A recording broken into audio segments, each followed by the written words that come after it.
बिस्मिल्लाहिर्रहमानिर्रहीम अस्सलाम वालेकुम। कैसे हैं आप सब लोग? खैरियत से हैं? उम्मीद करता हूँ खैरियत से होंगे और मेरी वीडियोस से कुछ ना कुछ सीख रहे होंगे। मुझे बड़ी खुशी है, मेरी वीडियोस देखकर जो है वो नौजवान नस्ल जो है बहुत ज़्यादा एक्सपोर्ट करना चाहती है लेकिन रुक जाती है। उसकी वजह क्या है? उसकी दो वजह हैं। देखें, एक तो उनके पास इन्वेस्टमेंट बहुत कम है या इन्वेस्टमेंट नहीं होती लेकिन एक पैशन है, जज्बा है उनको एक्सपोर्ट करने का। लेकिन अब देखें, बहुत सी ऐसी चीज़ें हैं कि हम लो इन्वेस्टमेंट में भी एक्सपोर्ट कर सकते हैं। वो ऑलरेडी हम लोगों ने इस चैनल पे डिस्कस किया हुआ है कि हम लो बजट में भी उसको जो है अपनी प्रोडक्ट को एक्सपोर्ट कर सकते हैं। तो जब भी आपने कोई काम करना है, देखें, आप इन्वेस्टमेंट है या नहीं है, पैशन होना चाहिए, किसी काम का जज्बा होना चाहिए कि मैंने एक्सपोर्ट करनी है, मैंने एक्सपोर्ट के बिज़नेस में आना है। माशाल्लाह मैं बहुत खुश हूँ कि मेरी वीडियोस देख के मुझे इतने मैसेज मसूल होते हैं, सर हम एक्सपोर्ट करना चाहते हैं, हमें गाइडलाइन दे दें, हमें ये कर दें, हमें वो कर दें। तो अल्हम्दुलिल्लाह मैं बिल्कुल फ्री की एडवाइस देता हूँ उनको बगैर किसी गर्ज के, अल्हम्दुलिल्लाह। तो मैंने जिस तरह बताया ना कि दो चीज़ें बहुत इंपॉर्टेंट है जब भी एक्सपोर्ट करनी है आपने, उसके लिए दो चीज़ें बहुत इंपॉर्टेंट है। एक तो आपके पास थोड़ी बहुत इन्वेस्टमेंट होनी चाहिए, दूसरा जो आप प्रोडक्ट सेलेक्ट कर रहे हो, ठीक है, उसकी प्रॉपर नॉलेज होनी चाहिए। ये ऑलरेडी हम वीडियोज़ में डिस्कस कर चुके हैं। प्रोडक्ट सिलेक्शन बहुत ज़रूरी है, ना सिर्फ प्रोडक्ट सिलेक्शन बहुत ज़रूरी है, इसके आगे जो चीज़ें बताऊंगा तो वो भी बहुत ज़रूरी हैं। आप वीडियोस को पूरा देखिएगा ताकि आपको क्लियर हो जाए।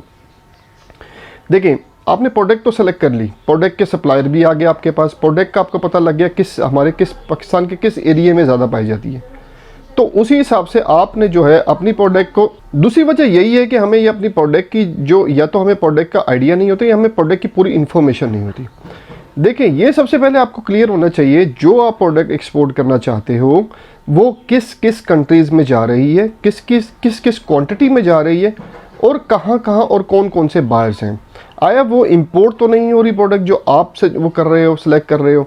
तो आपको ये सारी चीज़ें इन्फॉर्मेशन होनी चाहिए। इससे क्या होता है, ये जो आपके क्वेश्चंस होते हैं ना कि बायर्स हमें कहाँ से मिलेंगे, तो उसके लिए बहुत ईजी होता है। देखिए, अब आपकी कोई भी प्रोडक्ट है, फ़र्ज़ करें आपकी प्रोडक्ट सर्जिकल है, ठीक है। अब आपकी प्रोडक्ट सर्जिकल है तो वो किस कंट्री में जा रही है, किस एरिया में, किस रीजन में जा रही है। तो ये जब आप जो होंगे, आपको पता होगा, आपके पास पूरा डाटा होगा, आपके पास पूरी इंफॉर्मेशन होगी कि हाँ भाई ये सर्जिकल की प्रोडक्ट जो है ये आया अफ़गानिस्तान जा रही है, आया अफ्रीकन कंट्रीज़ में जा रही है, आया यूरोपियन कंट्रीज़ में जा रही है, आया कहाँ जा रही है। तो जब आपके पास पूरी इन्फॉर्मेशन होगी तो आप उसी कंट्री को टारगेट करके वहाँ से बायर फाइंड करोगे। देखो, हर बंदा कहता है हमें buyers, how to find buyers. अब हाउ टू फाइंड बायर्स का मतलब ये है कि वो तो गूगल पे लिखते हो ना, वो पूरी दुनिया के आपको, आपके पास स्पेसिफिक कंट्री नहीं है, ठीक है। जैसा लास्ट वीडियो में भी हमने डिस्कस किया था, आप अपनी प्रोडक्ट को देखें, फ़र्ज़ करें आपका वेस्ट कोट है या आपके पेंट कोट है या आपकी टी शर्ट्स हैं या आप शर्ट्स हैं, आपने किस उसको ऑडियंस को टारगेट करना है, ठीक है। कौन सी ऑडियंस किस कंट्री में वो ज़्यादा पाई जाती है। मतलब ऑब्वियसली अब पाकिस्तान में मिडिल क्लास है तो लोग जो है मिडिल क्लास चीज़ें सी क्वालिटी है, बी क्वालिटी। अब चाइना जो है बी क्वालिटी यहाँ पे प्रोडक्ट बेचता है क्योंकि हमारी डिमांड ही बी क्वालिटी है, ठीक है। ए क्वालिटी तो आपने चाइनीज़ देखी ही नहीं है, एक बहुत ज़बरदस्त होती है। तो हम जो कहते हैं ना मेड इन चाइना है, और बी क्वालिटी हम जो क्वालिटी यूज़ करें मेड इन चाइना खैर है। लेकिन अगर आप ए क्वालिटी देखें, यूरोपियन कंट्रीज़ में जाके देखें ए क्वालिटी, तो आप कहेंगे यार क्या बात है, ठीक है। तो टारगेट उन्होंने किया हमें बी क्वालिटी, तो हम भी उसके आदी हो गए, और ना सिर्फ हमारी डिमांड थी तो इसलिए उन्होंने टारगेट किया। तो हमें क्या करना है, हमें भी ऐसी कंट्रीज़ देखनी है जहाँ पे हमारी प्रोडक्ट की डिमांड हो, जहाँ पे हमारी प्रोडक्ट बहुत ज़्यादा जा रही हो। तो ये अब आपको देखें, अब आपको ये चीज़ें पता होनी चाहिए। देखें, जब आप एक्सपोर्ट कर रहे हो ना, आपको पूरी इन्फॉर्मेशन होनी चाहिए, यार ये मुझे चीज़ें मिलेंगी कहाँ से। देखें, गवर्नमेंट के अदारे बैठे हैं, टी टैब बैठा है, ट्रेड डेवलपमेंट अथॉरिटी पाकिस्तान बैठा है, आप जाए उनका सर खाएँ जाके, सर हमें ये रिक्वायरमेंट है, हमारी ये चीज़ें हमें बताएं।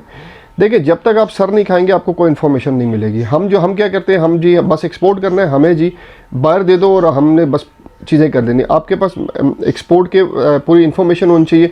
अगर आपकी टी शर्ट है या सर्जिकल है या कुछ भी आइटम है, आपके पास उसको पता होना चाहिए आपको कि टी शर्ट्स कितनी क्वांटिटी में पाकिस्तान एक्सपोर्ट करता है, कहाँ से करता है, फैसलाबाद से करता है या सियालकोट से करता है या कराची से करता है, कहाँ से करता है और कितनी क्वांटिटी में एक्सपोर्ट हो रही है, किस कंट्री में जा रही है, उसकी कंजम्पशन कितनी है, ठीक है।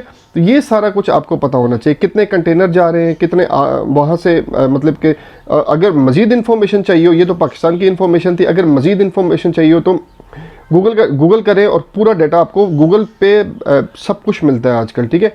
तो आपने ये इन्फॉर्मेशन गेट करनी है, उसके बाद ही आपने एक्सपोर्ट में जो है आके कंपनी रजिस्ट्रेशन वगैरह सारा कुछ करना है। देखें, टी टैब आपके पास है, चैम्बर ऑफ कॉमर्स आपके पास है, इनका सर खाएँ जाके, ठीक है।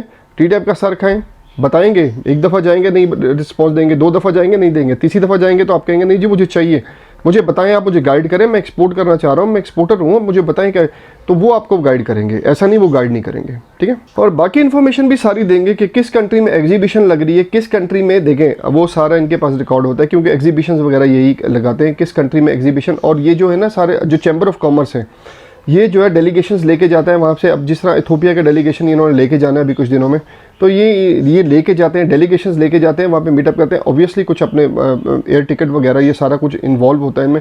अभी इनका 3.5 लाख का पैकेज है इथोपिया का, 4-5 डेज़ का इनका कोई है, तो वो जा रहे हैं इथोपिया लेके, डेलीगेशंस लेके जाते हैं। कुछ इस तरह भी आप लोग कर सकते हैं अगर करना चाहिए, अगर पैसे हैं तो। नहीं है तो फिर एग्जीबिशंस में भी अगर नहीं जा सकते तो एग्जीबिशन की डिटेल्स आप इनसे जाके ले सकते हैं, TDAP वालों की। उनकी उसमें फिर आप गूगल करेंगे कि उसमें कौन कौन से, उन पे लिस्ट आ जाती है किस किस जो एग्जीबिशन लगती है, उनकी साइट्स पे जाएं, उस पर देखें कौन कौन से क्लाइंट्स आए हुए थे, कौन कौन से, उस पर ये तो नहीं लिखे होते बायर्स ये हैं ये, उनमें पूरी लिस्ट होती है बायर्स, मतलब कि ये पार्टिसिपेंट्स आए थे। पार्टिसिपेंट्स आप सारे निकालें, पार्टिसिपेंट्स आप जब निकालें आप उन सबको टारगेट करें क्योंकि वो वही बंदे आए हुए होंगे जो इंटरेस्टेड होंगे उस प्रोडक्ट में।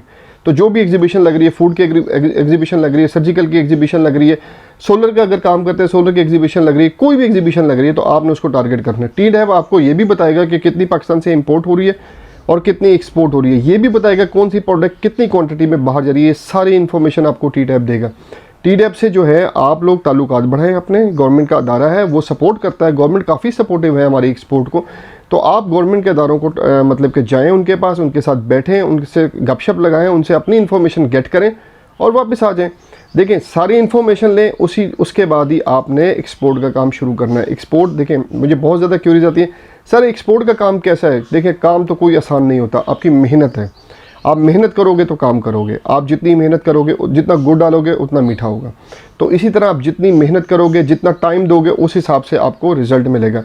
ऐसा नहीं है कि रिजल्ट नहीं मिलता, लोग दुनिया कर रही है, पाकिस्तान सब कर रहा है, तो क्या मतलब है इसका, मतलब अगर एक्सपोर्ट में बचत ना हो तो लोग करें, ऐसा नहीं होता। लेकिन अपना आपने चादर देख के पाँव फैलानी है, ठीक है। अब हम थोड़ा सा मैंगो को डिस्कस करते हैं। मैंगो का क्या हुआ है, मैंगो देखें हम लोग अपनी प्रोडक्ट का जो है हमें कोई वो नहीं है, हम अपनी प्रोडक्ट को हमने तो बिल्कुल ही कचरा कुंडी बनाया हुआ है, ठीक है। हम सब ने मिलके, हम पाकिस्तानियों ने मिलके, मैं उसमें बिल्कुल ओबियसली मैं भी शामिल हूँ। मैं अपना नाम इसलिए लेता हूँ कि कोई बंदा बुरा माइंड ना कर जाए, बिल्कुल मैंने भी बनाया हुआ है। अब आपको एक चीज़ इन्फॉर्मेशन दे दूँ, A192 कंटेनर जो हैं वो वेसल दुबई लेके गया है, 192 कंटेनर मैंगो के। अब आप मुझे ये बताएं, ठीक है, दुबई लेके गया है या कुछ बहरीन चले जाएंगे, कुछ ओमान चले जाएंगे और कुछ उधर चले जाएंगे, सऊदीया चले जाएंगे, मतलब ये 4 कंट्रीज़ में आपके 192 कंटेनर्स मैंगो के गए। अब आप मुझे बताएं 192 कंटेनर्स का क्या मतलब, मार्केट क्रैश, प्रोडक्ट की वैल्यू 0, किसने की, मैंने और आप लोगों ने मिलके की ना। तो क्यों नहीं प्रोडक्ट को, क्यों नहीं मिलके हम लोग सारे बैठते हैं, मिलके बैठ के हम बताएं जी हम इतने एक्सपोर्ट करेंगे तो इतना वो हो गया, सब मिलके करें। क्यों नहीं बैठ सकते हम लोग, क्योंकि हम लोगों को सिखाया ही नहीं गया कि प्यार मोहब्बत से काम करें। हम लोगों को ये सिखाया गया उसकी टांग खींच के अपना कंटेनर भेज दो, इसकी टांग खींच के अपना कंटेनर भेज दो, मुनाफा कमा लो, बस मुनाफा कमा लो। मुनाफा रिस्क उतना ही मिलना है जितना अल्लाह मियाँ ने देना है, किसी को 1 रुपया ज़्यादा नहीं मिलना, किसी को 1 रुपया कम नहीं मिलना। रिस्क का वादा अल्लाह ने किया, उस पर आप लोगों ने भरोसा रखना। लेकिन अगर मिल के काम करेंगे तो इंशाअल्लाह ताला, देखो मिल के काम करोगे तो जो बेचारा नया कंटेनर भेज रहा होगा उसकी बचत हो जाएगी ना, ठीक है, वो उसको हम बचा सकते हैं। लेकिन यहाँ पे क्या है, अभी ये तो 192 तो चले गए हैं, मतलब पहुँच गए मेरा ख्याल है, ठीक है। और 30 मई को जो अगला शिप लग रहा है उसमें भी 192 कंटेनर्स है। अल्हम्दुलिल्लाह हमारे मैंगो का भी, जिस तरह किन्नू का हम लोगों ने बेड़ा गर्क कर दिया ना अपना, तो उम्मीद यही है कि हम मैंगो का भी अपने प्रोडक्ट का बेड़ा गर्क करके उसके बाद फिर पाकिस्तान की जो है फिर वो लोकल मंडियों में ही काम चलेगा। तो अपनी प्रोडक्ट की वैल्यू बनाएं, अपनी प्रोडक्ट को एक्सपोर्ट अच्छा करें, अपनी उस पर करें, ना कि लोगों के हाथों में खेलें, अपने हिसाब से एक्सपोर्ट करें। तो चलें, आज की वीडियो में इतना ही था कि मैंने आपको बताया कि जब हम एक्सपोर्ट करना चाहते हैं हमें प्रोडक्ट की पूरी इन्फॉर्मेशन चाहिए, प्रोडक्ट की नॉलेज हमें होने के बाद हमें पूरी उस कंट्री को टारगेट करना है जिस कंट्री में हमारी बहुत ज़्यादा प्रोडक्ट एक्सपोर्ट हो रही है। तो उम्मीद करते हैं आपको आज की वीडियो पसंद आई होगी। मेरी वीडियो को लाइक, सब्सक्राइब और शेयर करें ताकि आने वाले इंपोर्टर एक्सपोर्टर भी इससे कुछ सीख सकें। मेरा मिशन पाकिस्तान की एक्सपोर्ट को इंक्रीज़ करना है, इसमें मेरा साथ दीजिएगा। अगली वीडियो तक के लिए अल्लाह हाफिज़।